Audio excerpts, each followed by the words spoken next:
خب ببینید توی تحلیل ضخامت عرض کردم خدمتتون، تو ضخامت اولش که یک نواختی ضخامت خیلی مهمه. اینم یه آیتمیه که طراحای قطعه بسیار باید مد نظر قرار داده باشن. ببین شما وقتی ضخامتتون یک نواخت نیست، مثلا میگم یه قطعه‌ای داری 2 میلیمتر، بعد یه جا از یه مقطعی یهویی میشه 7 میلیمتر. این 7 میلیمتر مکش میده. این 7 میلیمتر مشکلات ظاهری و مشکلات فرآیندی برای شما ایجاد میکنه، چون به صورت یک نواخت پر نمیشه. پس حتما مد نظر داشته باشید شما یک ضخامت اوریج و میانگین باید داشته باشید. اگر مجبور میشید مقطعی رو تغییر بدید، سعی کنید با در نظر گرفتن همون ضخامت، مثلا به طور مثال با ریب بندی یا با آیتم های دیگه اون قسمت رو ضخیم ترش کنید، نه صرف این که بیاید ضخامت قطعه رو زیاد کنید. استحکام بدید، ضخامت ندید، اینجوری بگم شاید بهتر باشه. پس در نظر داشته باشید ضخامت بسیار آیتم مهمیه. الان تو شکلی که شما میبینین در واقع تحلیل ضخامت انجام شده. میبینیم قطعه خب یک نواخته. توی قطعه‌ای که یک نواخت باشه جریان فرایند یک نواخت میشه، قطعه به راحتی پر میشه، مشکل نداریم. در واقع جابجایی مواد، موج مواد، این مشکلاتی که میتونه توی فرایند ساخت در واقع شما رو اذیت کنه، فرایند تولید اذیت کنه، این موارد رو نداریم. حالا اسلاید بعدی هم باز دوباره اومده، اگر نگاه کنید یه آنالیز ضخامتی انجام داده. گفته آقا اوریجمون چقدره، میانگین چقدر میتونه باشه، ماکسیموممون چقدر، نازکترین جامون چقدر. مثلا توی این قطعه اگه نگاه کنید یه مقطعی داریم 32 صدم میلیمتر، یعنی یه مقطع خیلی نازکه. خب ما باید توجه ویژه برای اونجا داشته باشیم. به طور مثال میگم یه جایی باشه نازل رو یه جایی قرار بدیم که این 32 صدم میلیمتر بتونه پر بشه، چون اگه این 32 صدم میلیمتر از نازل خیلی دور باشه پر نمیشه. شما قطعتون تو اون مقطع همیشه در واقع ناقص خواهد بود. پس حواسمون باشه این ضخامت ها رو ما باید مد نظر قرار بدیم. البته قالب ساز و در واقع کسی که داره DFM تهیه میکنه این موارد رو بررسی میکنه، به شما ریپورت میده و بر اساس اون شما میتونید تصمیم بگیرید که چه اتفاقی بیفته. شاید اصلا قالب ساز بگه اون 32 صدم میلیمتر رو من پیشنهاد میدم مثلا با یه قالب پانچ بعداً در بیار، توی قالب در نیار. شما میتونید بپذیری، میتونید نپذیری و حالا روش هایی که هست رو با هم تبادل نظر کنید. دوستان من یه استوب میدم توی توضیحات، اگر سوالی هست بفرمایید.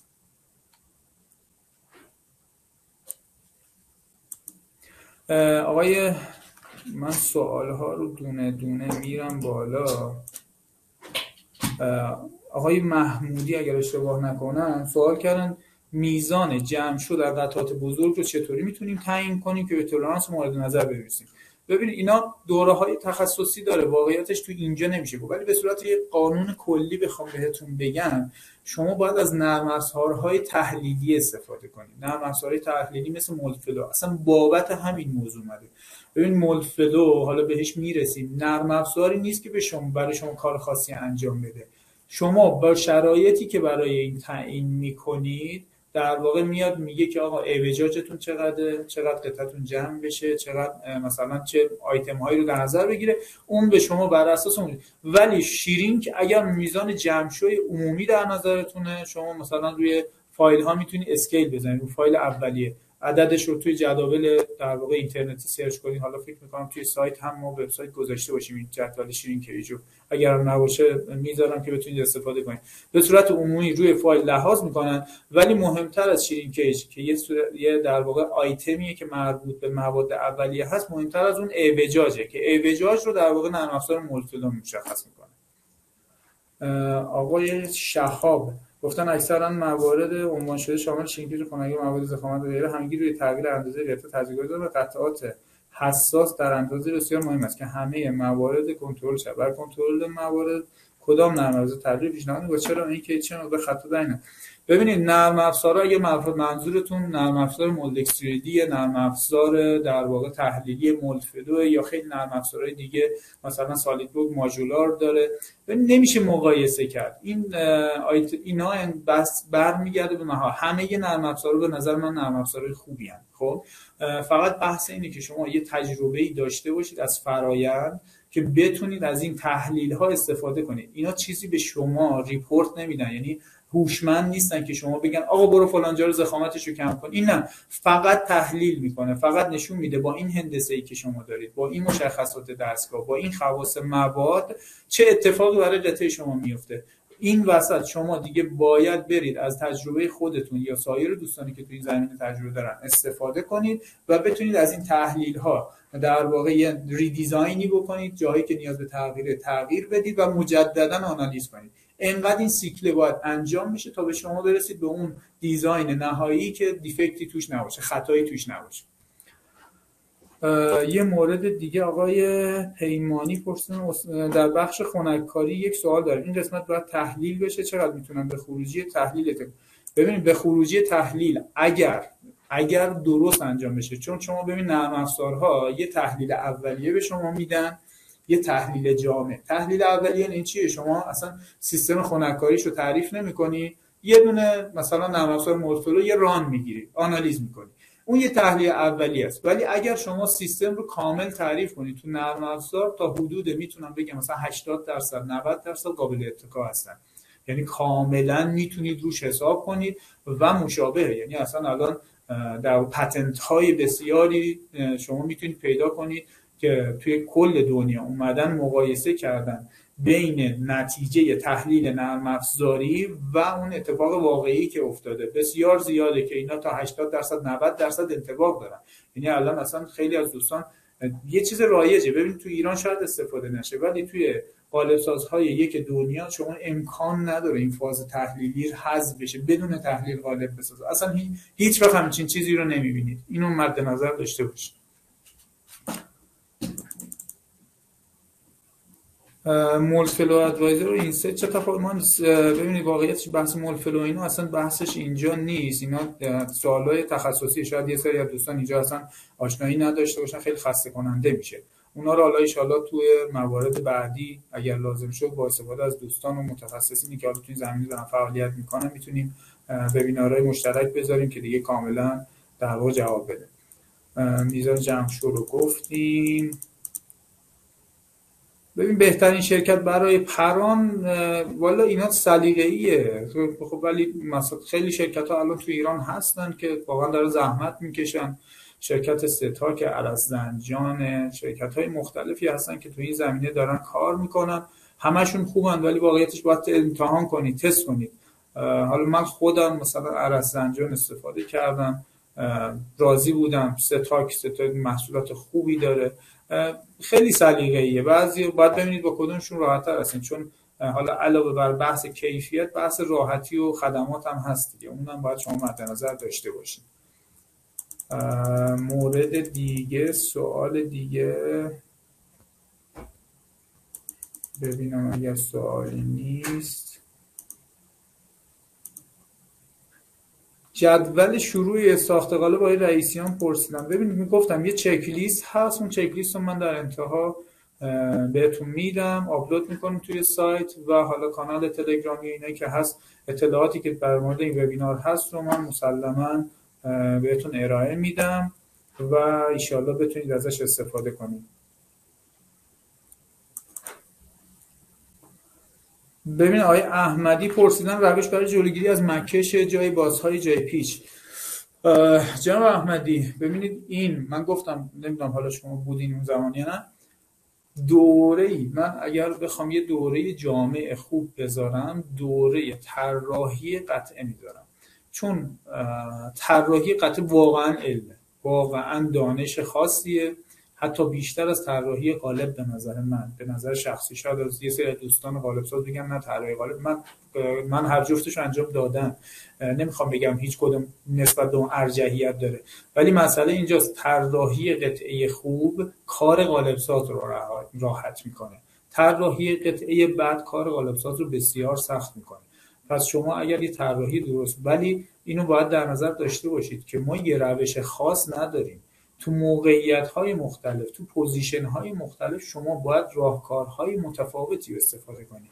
صرف این که شما بگی آقا من یه باز دارم جای مکش، خب اینا استاندارده، مثلا میگن 2/3 ضخامت کلی قطعه شما باستون نباید بیشتر باشه، ولی شما یه زمانی محدودیت دارید. حالا این محدودیت‌ها رو چجوری میشه برطرف کرد؟ اونا دیگه جای بررسی داره. یعنی یک متد خاص و یک روش خاص نیست که من الان به شما بگم آقا اینو انجام بده تمام بره پی کارش. نه، شما باید بیاید بر حسب موقعیتی که اون جای پیچ یا هر المان دیگه روی قطعه شما توی در واقع قطعتون داره بررسی کنید. همه فرامین رو نمیشه، در واقع همه مشکلات رو نمیشه با یه در واقع فرمان حل کرد، با یه دستورالعمل حل کرد.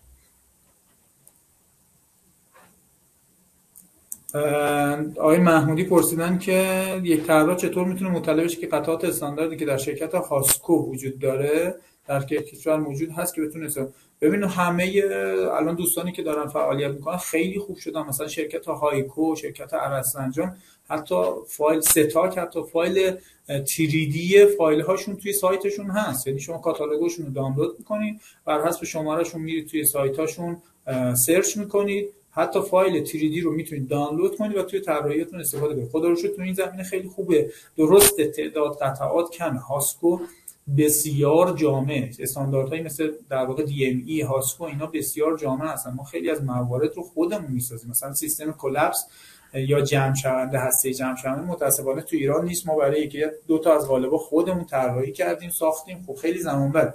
ولی حالا اون پرون‌های اصلی، بلوک‌های قالب و یه سری اجزا استاندارد عمومی که مصارف زیادی داره خدا رو شکر تو ایران هست. فایل سه‌بعدیش هم کاملا قابل اتکاست. من خودم دانلود کردم، استفاده کردم. به راحتی میتونید دانلود کنید و استفاده کنید. یعنی با یه سرچ ساده کاتالوگ این شرکت‌های عزیز رو دانلود کنید و ازشون استفاده کنید.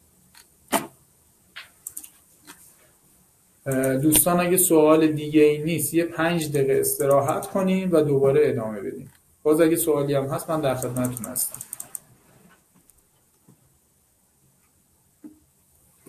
بله آقای محمودی، خب متاسفانه ببینید بازارهای جهان با بازارهای جهانی کار نمی‌کنه. تقصیر این دوستان هم نیست.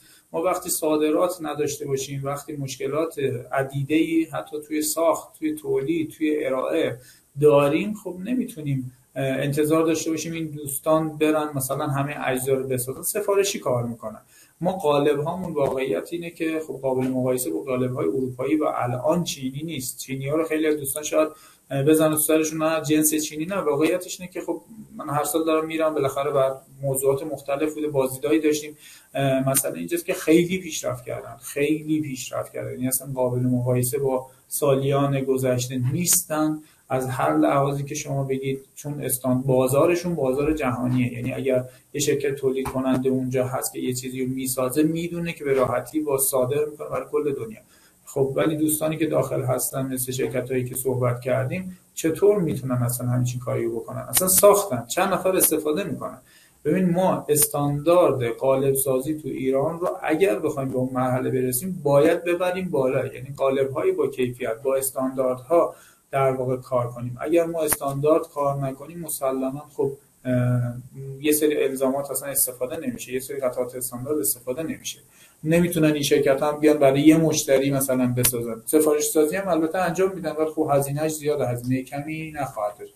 الان به جایی رسیدیم که قالب سازای عزیز اکثرا خودشون دارن این موارد رو میسازن و تهیه میکنن.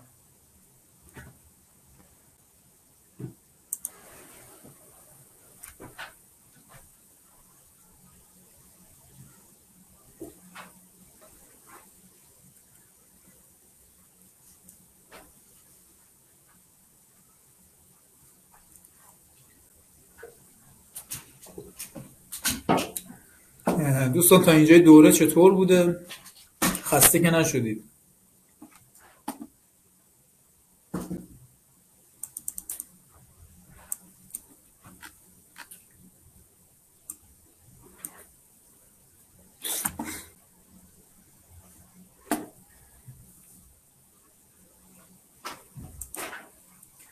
من خسته نشدم. اگه شما خسته نیستید ادامه بدیم.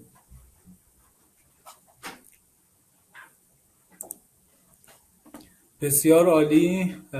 پس ما اگر اجازه بدین ادامه بدیم و بتونیم زودتر به یه جنبندی خوبی برسیم. البته فکر کنم دوره امروز تموم نشه چون 95 صفحه است، 24 صفحه شو رفتیم، ولی حالا تا هر جایی که برسیم ان شاءالله میتونیم جلو بریم. البته یه سری توضیحات رو دادم، باز از اونها میتونیم سریعتر بگذریم. خب دوستان باز مجدد شروع میکنیم. ما تحلیل ضخامت رو توضیح دادیم که چه اهمیتی داره و کجاها در واقع باید در نظر بگیریم. یکی از دوستان گفتن که آقای جوادی گفتن ای کاش دوره برگزار میشد و مباحث طراحی آموزش داده میشد. واقعیتش اینه که من این هدف رو دارم، ولی این دوره نمیتونه وبینار باشه، باید دوره حضوری باشه. انشالله حتما اطلاع رسانی میشه، چون میدونم من خودم چیزی که توی این بازار با شرکت‌های زیادی کار کردیم. ما با شرکت مپنا و مکو کار کردیم، با شرکت‌های خودروساز زیادی کار کردیم. یه معضلی که باهاش مواجه هستیم تو بحث طراحی قطعه است که متاسفانه خب این خیلی نقصه. شرکت‌های بزرگی هستن که تیم مهندسیشون 10-15 نفره شاید، ولی باز هم تو این بحث نقص دارن. والا هدفم اینه که این دوره باید برگزار بشه مطمئناً، ولی به صورت حضوری. ان شاءالله اطلاع رسانی میشه که بتونیم در خدمتتون باشیم. خب ما بریم، اگر اجازه بدید دوستان بریم اسلاید بعدی.